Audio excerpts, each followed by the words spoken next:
اعوذ باللہ السمیع العلیم من الشیطان اللعین الرجیم بسم اللہ الرحمن الرحیم الحمد للہ رب العالمین والعاقبۃ للمتقین والصلاة والسلام علی النبی الامی المکی المدنی العربی الہاشمی سیدنا و نبینا بالقاسم محمد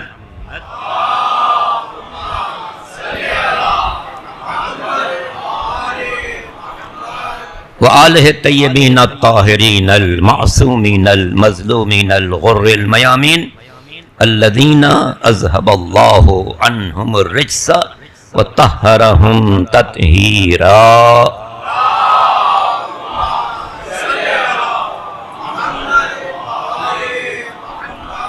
واللعنۃ الدائمۃ الباقیہ علی اعدائہم اجمعین من یوم ظلمہم الی یوم الدین اما بعد فقد قال اللہ سبحانہ وتعالی فی محکم کتابہ الکریم وقولہ الحق بسم اللہ الرحمن الرحیم انا اعطیناک الکوثر فصل لربک وانحر ان شانئک هو الابتر۔ درود پڑھیں محمد علیہ۔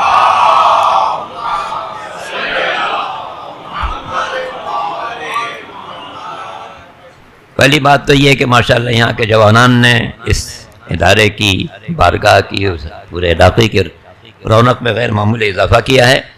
دن رات محنت کی ہے۔ پہلے بھی میں آتا رہا ہوں لیکن پہلے کی شکل کچھ اور تھی، اب کی شکل کچھ اور ہے، اور مولانا صاحب بھی ان کو بڑے اچھے مل گئے ہیں، نصیر سلم، اللہ ان کو سلامت رکھے۔ ماشاءاللہ حاضرین کی جو مجلس ہے اور جس میں حاضرین کی تعداد ہے وہ بھی ہمیشہ سے بہتر ہے۔ اللہ تعالیٰ اس ادارے کو ہمیشہ قائم رکھے اور جو لوگ خدمات انجام دے رہے ہیں ان کی توفیقات میں اضافہ فرمائے۔ مل کے درود پڑھ لیں محمد علیہ وسلم۔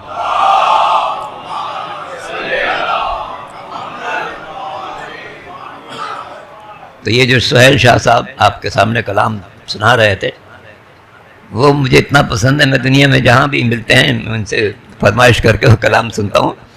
پچھلے دن امریکہ میں تھے تو وہاں بھی ان سے میں نے کہا یہ فرمائش کر کے سناؤ کہ اس کے آگے کا رستہ حسین۔ اللہ ان کو صحت عافیت سے رکھے اور اسی طرح یہ آل محمد کے فضائل کی نشریات کرتے رہیں۔ مل کے درود پڑھ لیں محمد علیہ وسلم۔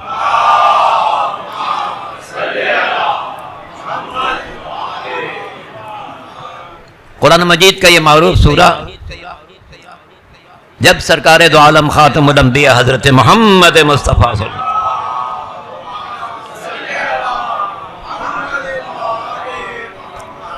کو اللہ نے کئی بیٹے دیے اور سب جاتے رہے۔ عجیب نظام میں قدرت اللہ۔ انبیاء میں اللہ کا محبوب ہمارا نبی، اس محبوب کو ایک بیٹا ملا ابو القاسم، جس کی مناسبت سے ہم لوگ خطبہ میں ابو القاسم پڑھتے ہیں۔ کچھ دن بعد چلا گیا۔ دوسرا بیٹا ملا طیب، وہ بھی چلا گیا۔ تیسرا بیٹا ملا طاہر، وہ بھی چلا گیا۔ ایک بیٹا کہتے ہیں ملا عبداللہ، وہ بھی چلا گیا۔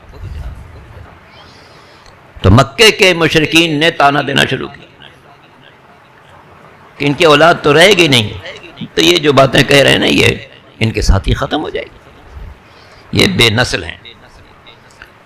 تو قرآن نے کہا انا اعطیناک الکوثر، میرے حبیب ہم نے آپ کو کوثر عطا کی ہے۔ اسی مناسبت سے بعض علماء نے لکھا ہے کہ شہزادی کونین خاتون جنت جناب فاطمہ زہرا سلام علیہا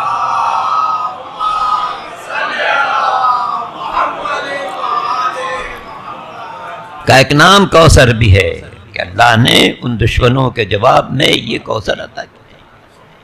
اور کثرت نسل تو ہے ہی ہے۔ جو لوگ تانے دیتے تھے ان کا نام لیوا دنیا میں نہیں ہے، نہ کوئی ان کی نسل باقی، مگر جس کو تانا دیتے تھے اس کی نسل ساری دنیا میں کروڑوں کی تعداد میں پھیلی۔ یہ قرآن مجید کا سب سے مختصر سورہ انا اعطیناک الکوثر۔ بسم اللہ کے بعد صرف 3 آیت۔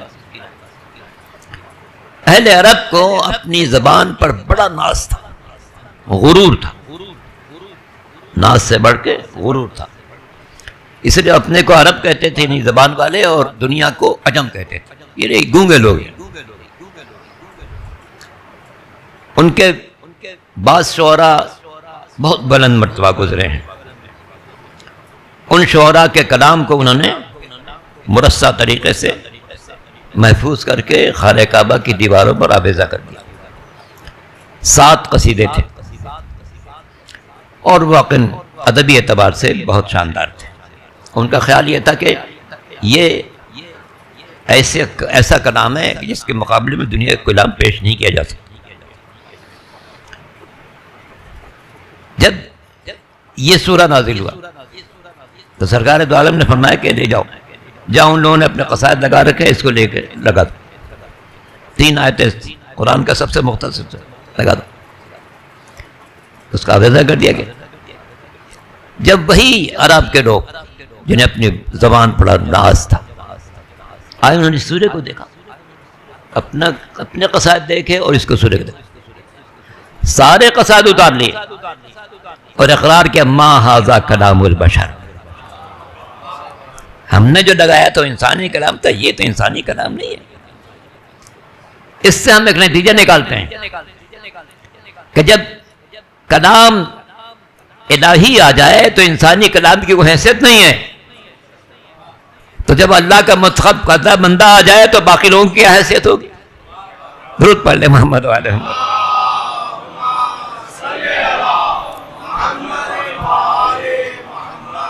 تو یہاں کے منتظمین نے ماشاءاللہ یہ جو 5 روزہ مجالس کا اہتمام کیا وہ بہت اچھی بات ہے، کیونکہ خاتون محشر کا حق ہے.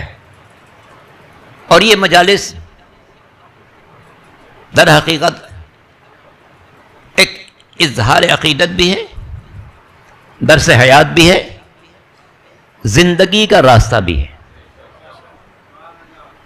میرے استاد معظم آقا خمینی کہا کرتے تھے اور بہت تاکید کرتے تھے شاگردوں کو کہ دیکھو عزاداری کو زندہ رکھنا، اس سے کہ عزاداری نے ہمیں زندہ رکھا ہے.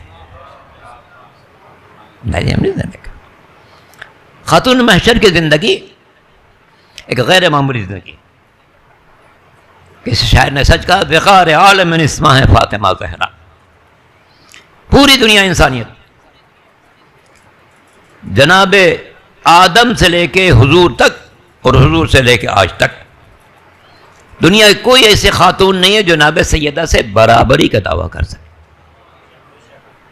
کوئی ایسی خاتون نہیں.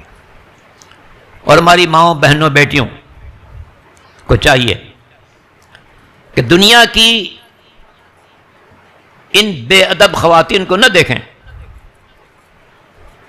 جو تقریباً لباس کے معاملے میں آزاد ہو کر کچھ ٹی وی اینکر بنی ہوئی ہے، کچھ پڑھ رہی ہے، کچھ کر رہی ہے. بہت افسوس ہوتا ہے.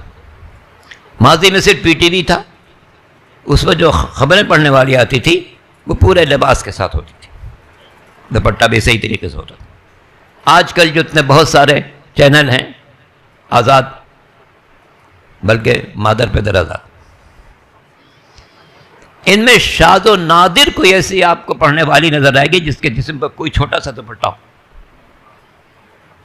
اور ظاہر ہے کہ چونکہ ہماری بیٹیاں، بہنیں انہی کو دیکھتی ہیں تو سمجھتی ہیں بس آئیڈیل بات یہی ہے، جبکہ ان کے نزدیک آئیڈیل ہونی چاہیے شہزادی کی ذات، ان کے اولاد اور خاندان رسالت کی بیبیاں. اس لیے کہ یہ جو پرکٹی خواتین ہیں آپ کو نظر آتی ہیں ٹی وی پر اور ڈراموں میں اور ڈانس میں اور پتہ نہیں کہاں کہاں، یہ نمونہ عمل نہیں بن سکتی کسی کے لیے. ہم کس کو مانتے ہیں؟ جو خاتون محشر ہے، جو محشر میں سب کی شفاعت کرنے والی ہیں، وہ خاتون جنت جناب فاطمہ زہرا سلام اللہ علیہا کے.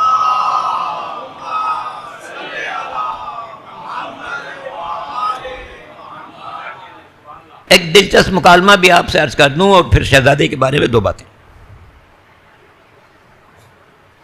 یوں تو شہزادی کی پوری زندگی تمام خواتین عالم کے لیے نمونہ بھی ہے اور منفرد بھی ہے، مگر اس کی 2 انفرادی شان آپ کی خدمت میں بیان کروں، زیادہ وقت آپ کا نہ لوں. ایک بات تو یہ، ہمارے یہاں بھی ملازمائیں ہوتی ہیں گھروں میں، دنیا میں 7-8 ارب انسان رہتے ہیں. مغربی دنیا میں عورتوں کے حقوق پر بڑی بات کی جاتی ہے، لیکن کیا آپ اس 7-8 ارب انسانوں کی دنیا میں کوئی ایسا گھر دکھا سکتے ہیں جس میں مالکہ نے طے کر رکھا ہو کہ گھر کا ایک دن کام ملازمہ کرے گی تاکہ مالکہ آرام کرے، دوسرے دن سارا گھر کا کام مالکہ انجام دے گی تاکہ خادمہ انجام کرے؟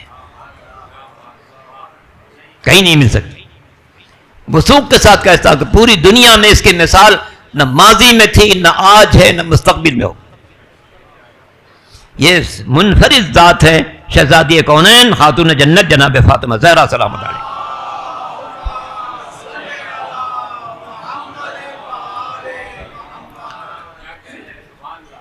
3.5 سال جناب فضہ رہی ہیں شہزادی کے ساتھ. اس میں ایک دن فضہ کام کرتی ہے، شہزادی آرام کرتی ہیں، دوسرے دن شہزادی کام کرتے ہیں، فضہ آرام کرتی ہیں. اس میں ایک تو پیغام ہے ساری خواتین کے لیے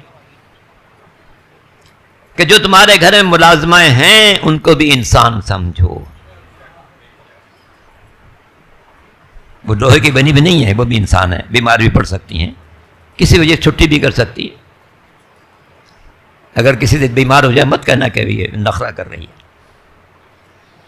کسی کام سے اس نے چھٹی کر لی تو مت کہنا وہ ڈرامہ کر رہی ہے. نہیں، انسان ہے، کوئی بھی بے بش. تو یہ پیغام ہے تمام لوگوں کے لیے، مردوں کے لیے بھی پیغام ہے، عورتوں کے لیے بھی. ملازم کو انسان سمجھیں. دوسری بات،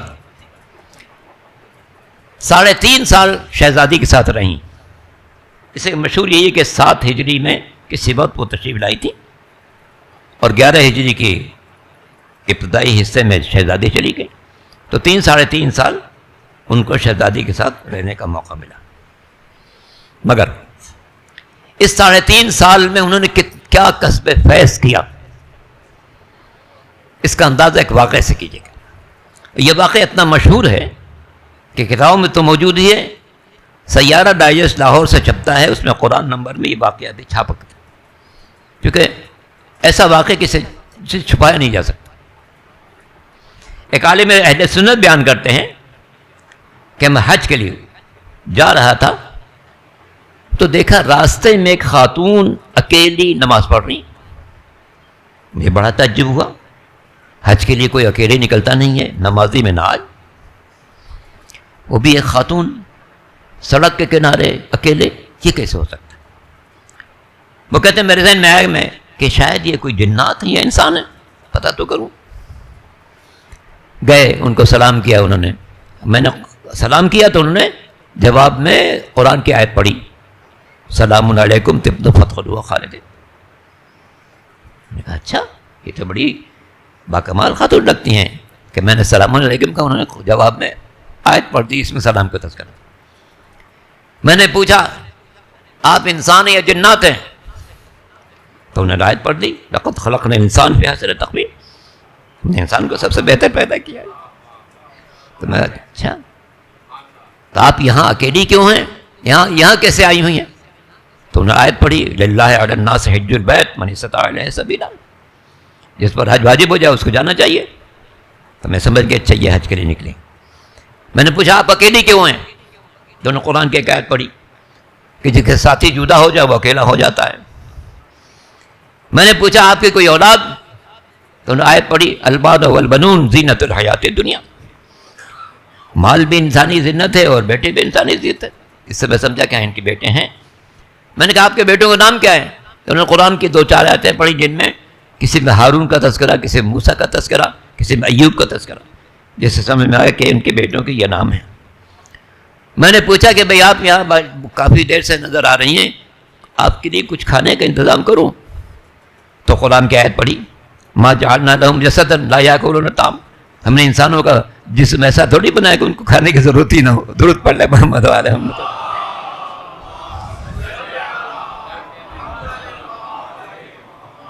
ما جعلناهم جسدا لا یاکلون الطعام، ہم نے انسانوں کا جسم ایسا تھوڑی بنایا کہ کھانے کی ضرورت نہ ہو. میں سمجھا کہ اچھا ہاں یہ کھانا چاہتی ہیں. میں نے کھانا لا کے پیش کیا, کھانا کھا لیا انہوں نے.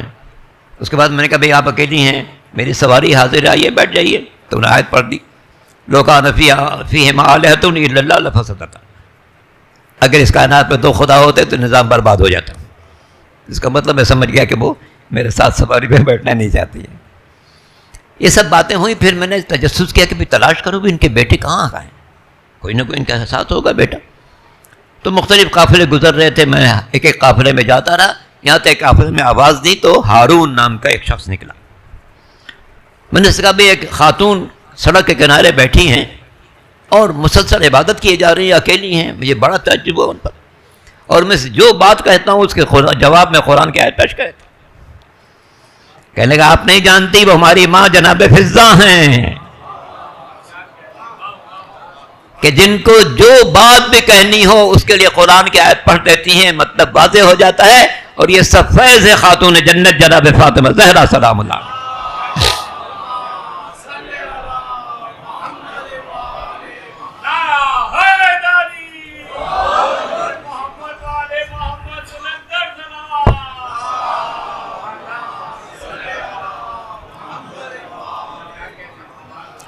ایک اور انفرادی شان بیان کروں, زیادہ وقت نہیں لینا ہے.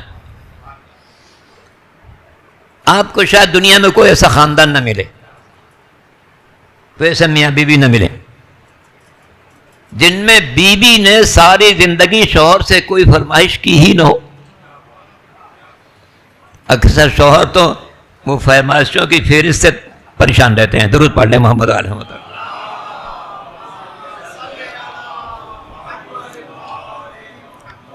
آفس جانے لگے تو بیگم صاحبہ نے ایک فہرست دے دی, اور واپسی اگر وہ بھول گئے تو بس جھگڑا شروع. درود پڑھ لیں محمد علیہ وسلم.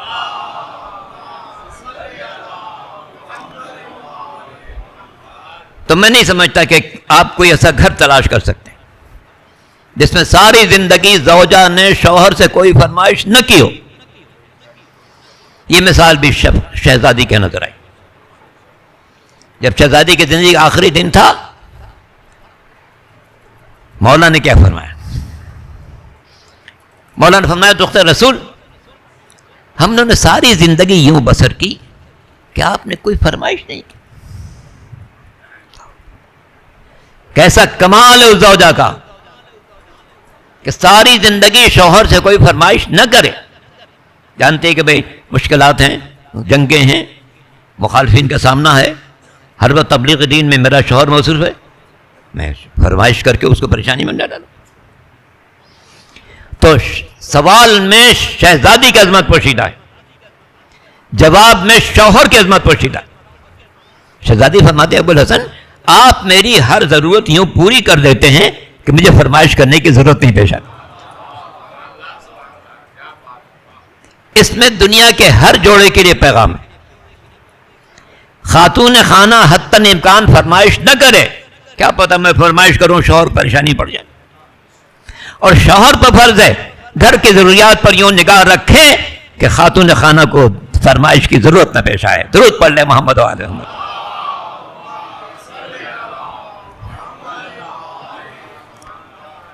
مولانا نے فرمایا کہ نہیں, میرا دل چاہتا فرمائش کریں. فرمایا کہ جب آپ شوہر بھی ہیں, امام بھی ہیں, آپ حکم دینے تو ایک فرمائش. چونکہ تکلیف تھی, بیمار ہو چکی تھی, کہیں سے انار لائیے. موسم انار کا نہیں تھا. مولا چلے بہت دور تلاش کرتے ہوئے, ایک باغ میں بہت اچھا قسم کا انار مل گیا.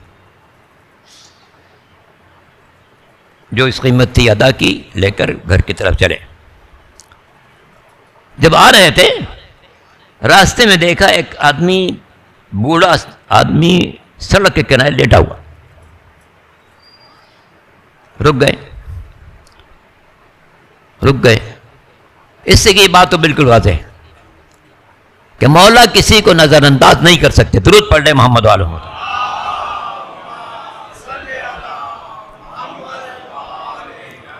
جب مولا نے محسوس کیا کہ یہ کچھ پریشانی میں لیٹا ہے تو نظر انداز نہیں کر سکتے. اس کے قریب بیٹھ گئے, اس کا سر سہلانا شروع کیا. اس نے محسوس کیا کوئی مہربان ہے. تو اس نے بات چیت شروع کر دی. مولانا نے پوچھا بھی یہاں کیوں لیٹے ہو؟ کہنے لگا میرے جسم میں اتنی کمزوری محسوس ہو رہی ہے کہ مجھ سے اٹھا نہیں جا رہا ہے. تو اس سے میں لیٹ گیا ہوں کہ جب تھوڑی طاقت آئے گی تو میں چل پڑوں. مولانا نے فرمایا میں تمہارے لیے کچھ کروں؟ کہنے ہاں کہیں سے اگر انار مل جائے. انار مل جائے. ایک انار تلاش کر کے بڑی مشکل سے لائے تھے شہزادی کی فرمائش پر, اور یہ کہہ رہا ہے انار مل جائے. مولانا نے انار کے 2 حصے کیے, آدھا انار اس کو ایک ایک دانہ کھلا دیا, اور اس نے چونکہ انار بہت ہی اچھا تھا تو اس نے توانائی محسوس ہوئی. جب مولانا نے دیکھا بھی توانائی محسوس ہو رہی, مولانا نے کہا بھی تجھے انار کھا لیا؟ کہ جی مولا جی. اچھا میں چلوں؟ کہنے کا نا اتنے ہی انار اور مل جاتا تو میں اٹھنے کے قابل ہو جاتا, اس سے کہ بہت مٹھاس بھی اس میں ہے, شیرینی بھی ہے, پیاس بھی بجھی ہے, کچھ توانائی بھی آئی ہے, کاش اتنا اور مل جائے. اب غور کریں کتنا سخت مرحلہ ہے. شہزادی نے زندگی میں پہلی فرمائش کی, اور فرمائش مولا کے کہنے پر کی. انار حاصل بھی کیا, آدھا اسے کھلا چکے ہیں, آدھے کی فرمائش کرو. مگر بات وہی ہے کہ ناممکن ہے کہ مولا سے کوئی فرمائش کی جائے اور مولا پوری نہ کر. چنانچہ آپ نے باقی انار بھی اس کو کھلا دیا. اب سمجھ سکتے ہیں کہ نفسیاتی طور پر کیا کیفیت ہوگی جب گھر کی طرف چلے ہو. دختر رسول نے زندگی میں ایک فرمائش کی, میرے کہنے پر فرمائش کی, فرمائش پوری بھی ہوئی, مگر اب وہ انار اس بندے خدا کے جسم میں جا چکا ہے اور علی گھر جا رہے ہیں. مولا جب گھر پہنچے, گھر میں داخل ہوئے, دیکھا شہزادی کے سامنے ایک طبق میں بہت عمدہ قسم کے انار رکھے ہوئے ہیں.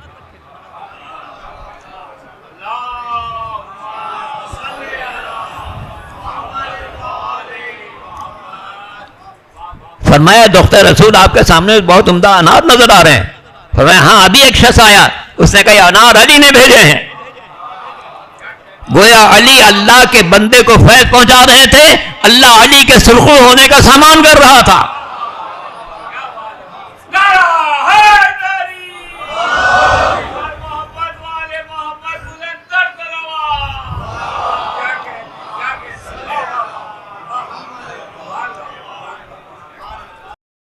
کوئی نہیں اس کائنات میں جو شہزادی سے برابری کا دعویٰ کرے.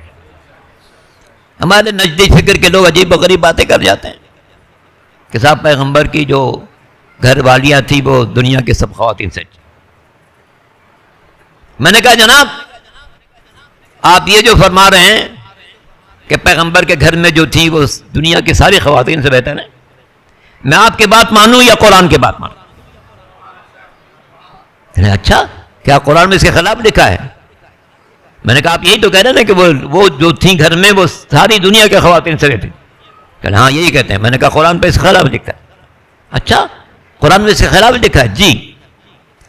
میں نے کہا سورہ احزاب پڑھیے, اس میں لکھا ہے اے پیغمبر آپ اگر اپنی ان بیویوں کو طلاق دے دیں اللہ ان سے بہتر دے گا جو مومنہ ہوں گی, عبادت گزار ہوں گی, پرہیزگار ہوں گی.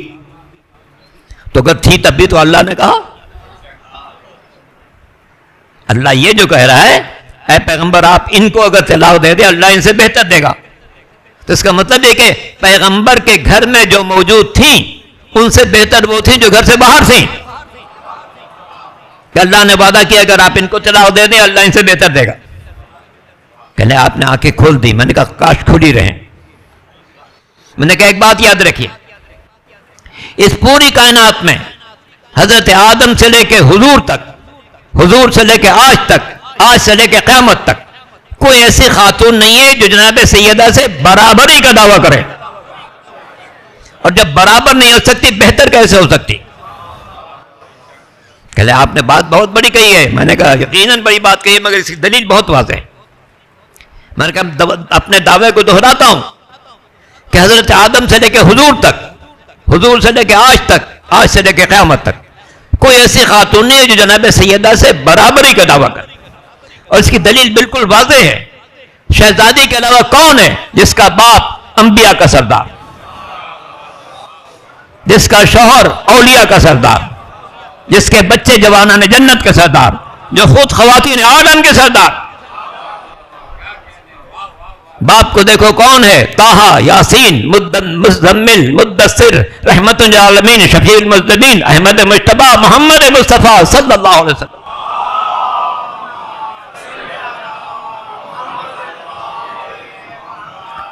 شوہر کو دیکھو کون ہے؟ امیر المومنین، امام المتقین، یعصوب الدین، قائد الغر المحجلین، اسد اللہ الغالب، غالب علی کل غالب، امیر المومنین علی بن ابی طالب علیہ الصلوۃ والسلام۔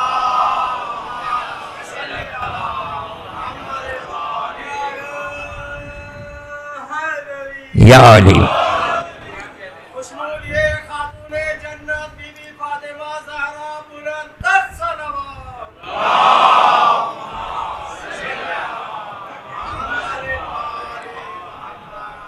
بچوں کو دیکھو کون ہے؟ سیدین، کوکبین، نیرین، ارشدائی کے گوشوارے، پیغمبر کے پیارے، جوانان جنت کے سردار ہیں، الحسن والحسین سیدہ شباب اہل جنت۔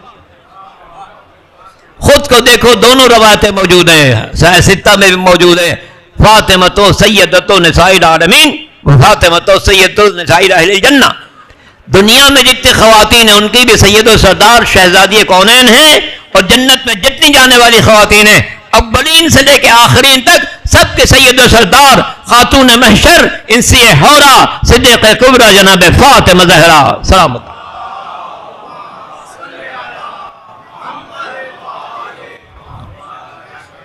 کون ہے جو ان کی ہمسری کا دعویٰ کر سکے؟ کس کا بابا پیغمبر ہے، کس کا شوہر اولیاء کا سردار ہے، کس کے بچے جوانان جنت کے سردار ہیں؟ کون خواتین عالم کے سردار؟ شہزادی کے بارے میں پیغمبر کے جملہ بہت قیمتی ہے کہ ان اللہ یغضب لغضب فاطمہ ویرضا لرضاہا۔ اللہ اس پر غضبناک ہوگا جو شہزادی کو ناراض کرے گا، اور اللہ اس سے خوش ہوگا جس شہزادی کو خوش کرے گا۔ اے میرے مالک، ہم سب سے شہزادی کو راضی رکھنا۔ اس لیے جن لوگوں نے شہزادی کو ناراض کیا ان پر نفرین کرنا عبادت ہے، عبادت ہے۔ پیغمبر نے فرما دیا ان اللہ یغضب لغضب فاطمہ، جس نے شہزادی کو ناراض کیا اس نے اللہ کو ناراض کیا، جس سے شہزادی ناراض ہے اس سے اللہ ناراض ہے۔ اب تاریخ خود تلاش کر لے کون لوگ تھے جنہوں نے سیدہ کو ناراض کیا تھا۔ اللہ اکبر، اللہ اکبر۔ فاطمہ تو بضعۃ منی من اذاہا فقد اذانی، فاطمہ میرا وجود کا حصہ ہے، جو فاطمہ کو ناراض کرے گا وہ مجھے ناراض کرے گا۔ اور قرآن میں آیت موجود ہے کہ جو پیغمبر کو اذیت پہنچائے علیہم لعنت اللہ والملائکۃ والناس اجمعین، جو لوگ بھی پیغمبر کو اذیت پہنچائیں گے ان پر لعنت اللہ کی بھی ہوگی، رسول کی ہوگی، ملائکہ مقربین کی ہوگی، تمام بنی نوع انسان کی ہوگی۔ اس سے میں عرض کرتا ہوں کہ یہ جس طریقے سے آل محمد سے محبت عبادت ہے، ان کے دشمنوں سے نفرت بھی عبادت ہے، دشمن نفرت بھی عبادت ہے۔ حج کرنے میں آپ دیکھیں، پہلے تینوں شیطانوں کنکر مارو پھر کعبے جاؤ۔ کنکر مارنا اظہار نفرت ہے، خانہ کعبہ میں حجر اسود کو چومنا عبادت ہے۔ مینا میں 3 پتھر ہیں، خانہ کعبہ میں 1 پتھر ہے۔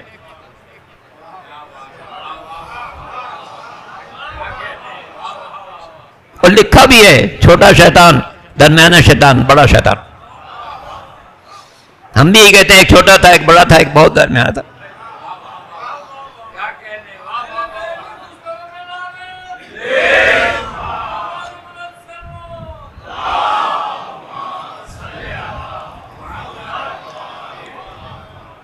اور خانہ کعبہ میں 1 پتھر ہے، حجر اسود، اس کو چومنا عبادت۔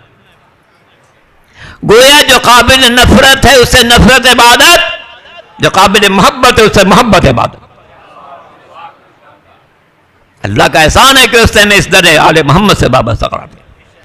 شاعر نے سچ کہا، نازائیں ہم کہ ہم کو در مرتضیٰ ملا۔ نازائیں ہم کہ ہم کو در مرتضی ملا، اس در سے ہم کو خلد کا راستہ کھلا ملا۔ شہزادی کی ذات محور ہے، محور ہے، جس دروازے پر اللہ کا رسول ہر نماز سے پہلے آ کر سلام کرتا تھا۔ آیت تطہیر کے نازل ہونے کے بعد ساری تفسیر میں بات لکھی ہوئی ہے کہ پیغمبر اسلام جب گھر سے نکلتے تھے پہلے شہزادی کے دروازے پر آتے تھے، سلام کرتے تھے، اس آیت کی تلاوت کرتے تھے، انما یرید اللہ لیذھب عنکم الرجس اہل البیت ویطہرکم تطہیرا۔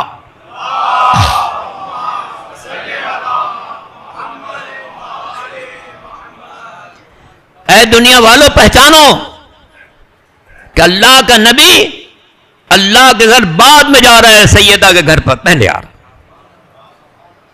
تاکہ شہزادی کے گھر کی عظمت کو پہچانو، اس دروازے کو پہچانو، اس گھر میں رہنے والوں کو پہچانو۔ پیغمبر کی نگاہ دیکھ رہے تھے کیا ہونے والا ہے، کس قدر المیہ ہے تاریخ کا، کس قدر المیہ، کہ جس دروازے پر اللہ کا رسول ہر نماز سے پہلے آ کر سلام کرے، اسی دروازے پر دنیا والے آگ لکڑی لے کر آ جائے۔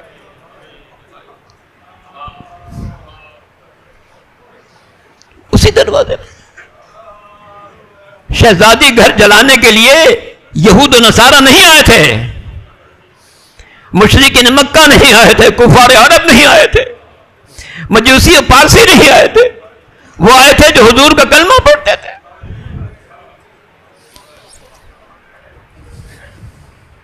حضور کلمہ پڑھ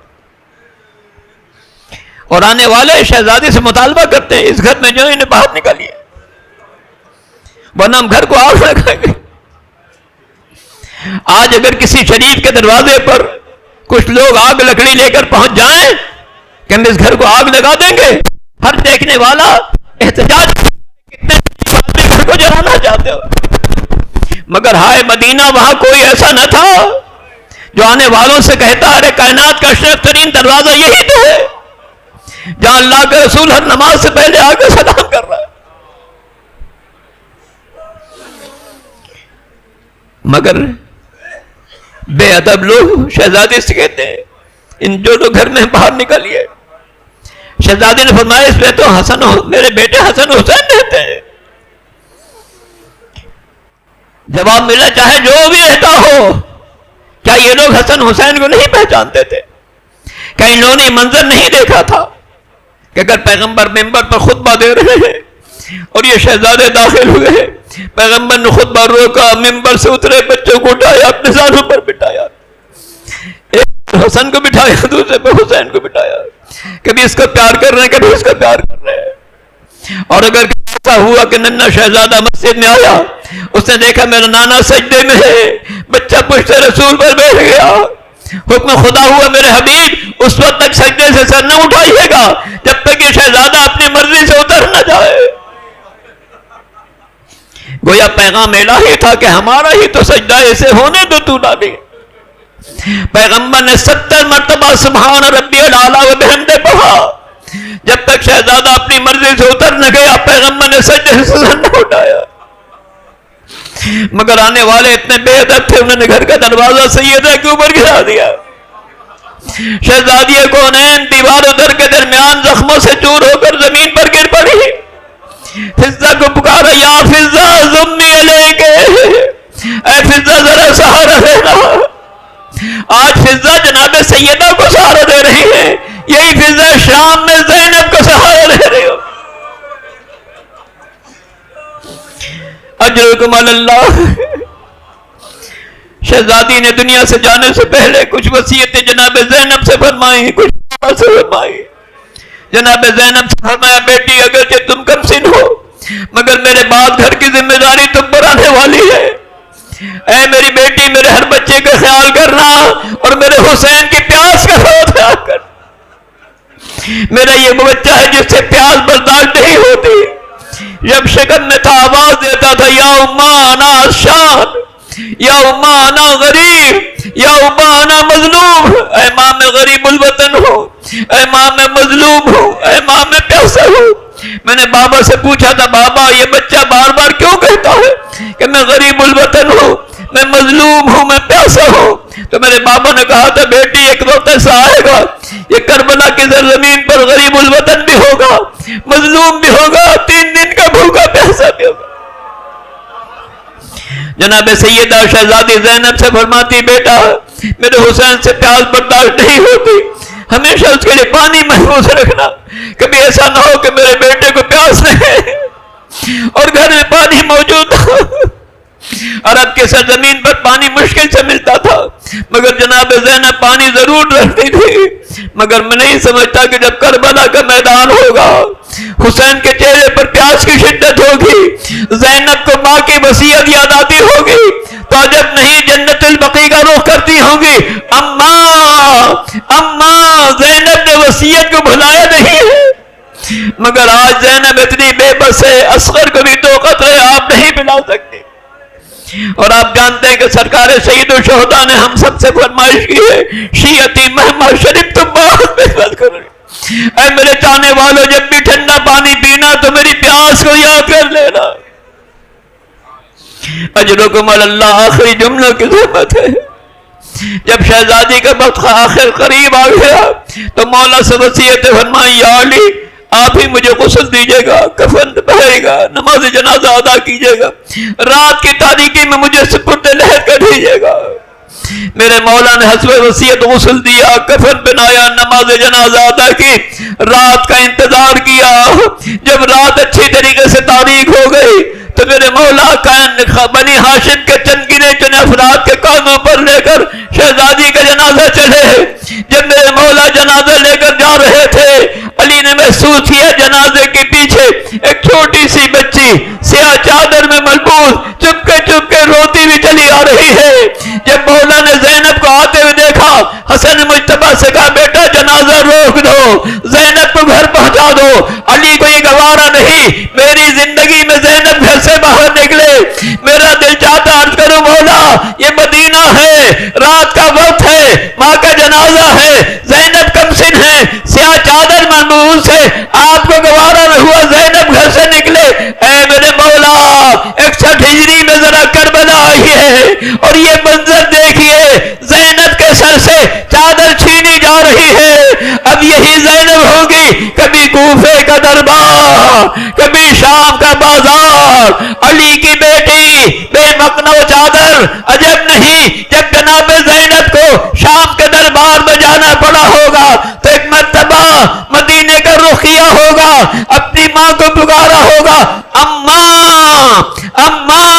آپ کا جنازہ رات کی تاریکی میں اٹھایا گیا مگر آپ کی بیٹیوں کو رسیوں میں باندھ کر بازار سے گزر.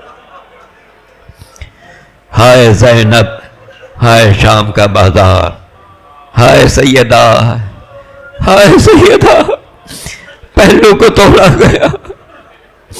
شاعر نے سچ کہا ہے, پہلو بھی شکستہ ہے, تربت بھی شکستہ ہے. کل کے ظالموں نے پہلو زخمی کیا, آج کے ظالموں نے تربت کو اجاڑا. پہلو بھی شکستہ ہے, تربت بھی شکستہ ہے. خدا مندہ ہمارے اس مجلس اعزا کو اپنی بارگاہ میں قبول فرما, حاضرین مجلس کو ان کی جملہ حاجات میں کامیابی عطا فرما, ہم سب کو محمد و آل محمد کے غلاموں میں شمار فرما, مقامات مقدسہ کی حفاظت فرما. ایک بیمار کے لیے ہمارے مومن التماس کی ان کو شفا کامل عطا فرما, تندرستی کی نعمت سے سرفراز فرما.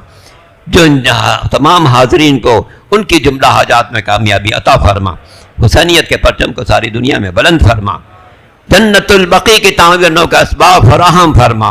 وہ وقت جلد آ جائے جب ہم سب جنت البقیع کی زیارت کریں, ہماری ماؤں بہنوں بیٹیوں سب کو بھی شہزادی کی زیارت نصیب فرما. اے میرے مالک ہمیں ویسا بنا دے جیسا آل محمد چاہتے ہیں. پالنے والے تجھے واسطہ ہے محمد و آل محمد کا, بیماروں کو شفا کامل عطا فرما, پریشان حال حالات کی پریشانیاں دور فرما, جو مقروض ان کے قرضوں کا ادا فرما. اس بارگاہ کی جو جوانان خدمت انجام دے رہے ہیں ان کی توفیقات میں اضافہ فرما, ان کے سرپرستوں کو طول حیات عطا فرمانا, روح زمین پر امن و امان قائم فرمانا, قائم آل محمد کے ظہور میں تعجیل فرمانا. ربنا تقبل منا انک انت السمیع العلیم برحمتک یا ارحم الراحمین. ماتم حسین.